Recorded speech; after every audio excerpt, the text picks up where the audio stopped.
What's up, everyone? Welcome to today's video. Welcome to the Video Game Fight School channel. Thank you very much for tuning in. So there's something that I find a little interesting. I don't know how to categorize it, but perhaps it's the fan bases that have different ways of expressing some of the things they want to see or some of the things they like, or maybe for the most part, they are very good at gatekeeping and they're not just going to let anybody come in a sense, soil their, entertainment medium of choice. What I'm talking about here is simply the fact that a company like PlayStation is channeling its efforts to make live service games, but for the most part, the gaming community is handling it with care.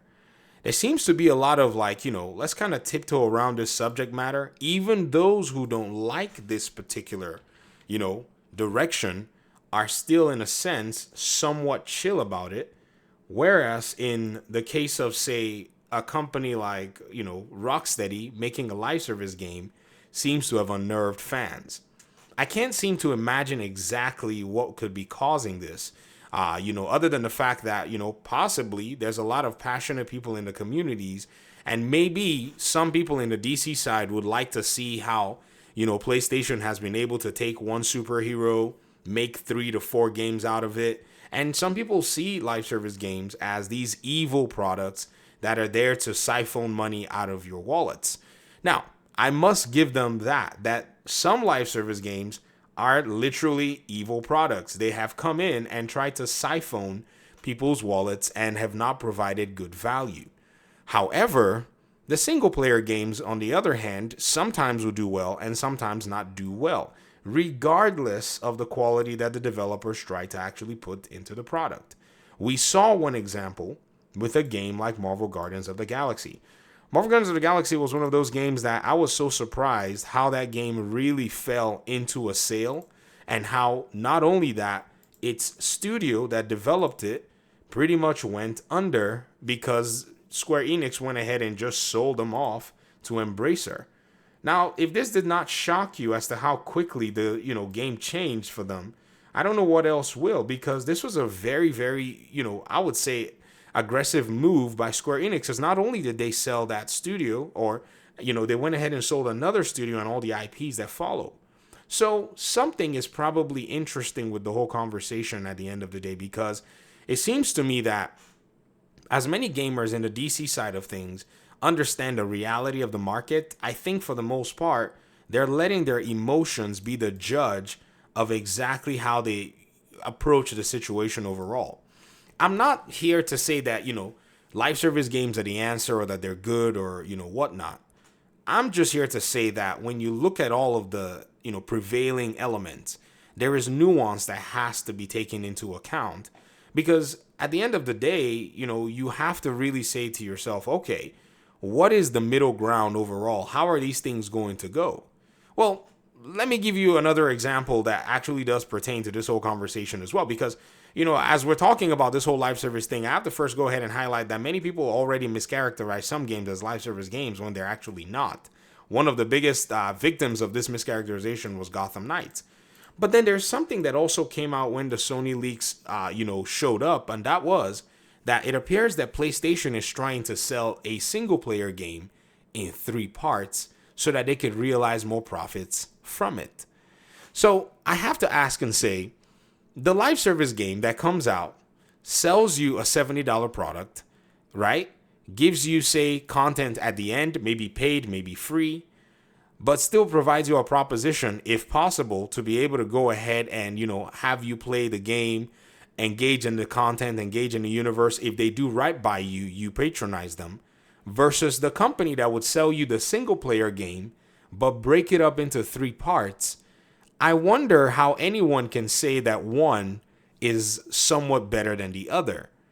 Because if we didn't see these documents, and I know we have a very short-term memory in the gaming community, and sometimes we will discover something that should be shocking to us, but because we have what I think is gamer bias, we'll basically chalk it up or sweep it under the rug, or we'll feign a little bit of, rage or outrage, and then eventually throw it away.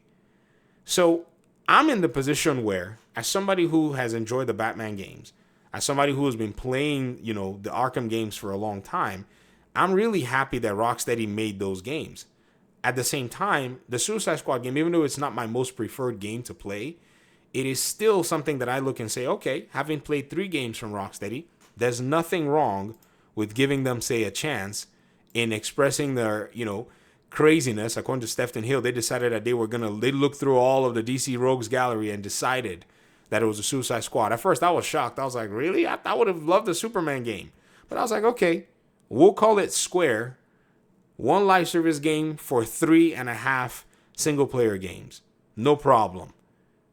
At least they didn't try to sell me Arkham Knight in 2 parts, right? They're coming up front and saying, we're making a live service game. And if you want, if somebody like you or me wants to play, then, great. If not, we can wait for Wonder Woman. Somebody called me a shill the other day. They were like, you sound like a developer sympathizing channel. No, developers are human beings. I don't apologize for empathizing with, developers, because as the companies are, basically ordering these games, there are people that are making the games that are making their livelihood from doing these things. I mean, again, the same Insomniac that wants to sell you these games is spending all this money on, getting the license for Spider-Man, and is trying to lay off a lot of their workers, having been profitable from the game as well, right? So there's the business side that must be taken into account. And whenever I talk about it, I'm not saying it's good or bad. I'm just saying it's just this necessary, conversation that we must have about the reality and the dirty details of all of this. But sometimes people see it as you're taking side, or you're supporting one, portion of the conversation or the other. What I'm doing in this video is I'm presenting the facts to you as we have them. I'm presenting the circumstances and the scenarios to you as we've seen them. And I'm asking you, where is the fault of the person who is excited for the Suicide Squad game compared to the person who is excited for the next Spider-Man 3 games? You see what's going on? And you know what? We would have continued in our misconceptions if those documents hadn't been leaked. But now that the documents have leaked and we've seen the information, how are we going to approach the question? How are we going to approach the conversation? Now, here's the thing. Fans have made their minds known. We would like a single player game. Sure. The question now is, how is, the publisher going to respond with the studio? How are they going to do things? What are they going to do? Stephen Hill may have left Rocksteady, but it could be, and I keep saying this, that Rocksteady is, now a different studio. I hope you know that once you make a live service game, you got to either hire a bunch of people to then start making your single player games, or you got to find a way that you're going to support live service and then also make your, single player games as well. Respawn's doing it. I mean, it's not out of the question. It's not impossible to do. They're making Apex. They did their single player Star Wars games. That was fun. Ubisoft Massive is doing it. They made their Avatar game. They made their South Park game. They've made the Division and supported Division with sister studios helping them out, and they're going to be making the Division 3 game. So maybe Stephen and Jamie left and decided to start up a studio that's going to focus on what it is that's bringing their strengths to play. Because business has got to move on. If business doesn't move on, what you're going to be seeing in the news with terms of restructuring and stuff is not what you're going to like.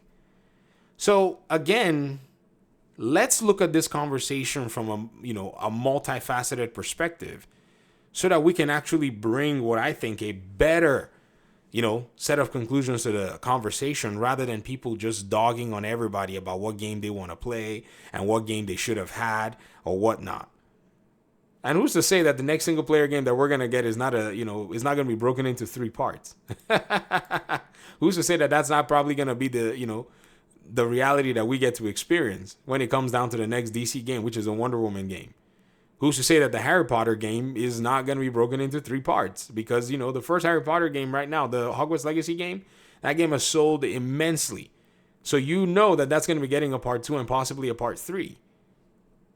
Right? So again, at the end of the day, I think it's just a matter of preference. Some people may say, yeah, I'd rather play those 3-part single player game. Well, it's $150. I mean, and somebody else wants to play their own $150 package.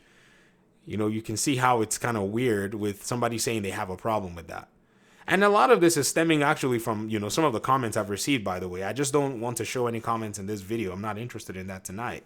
But I just think it's worth saying at the end of the day that, we got to look at things better.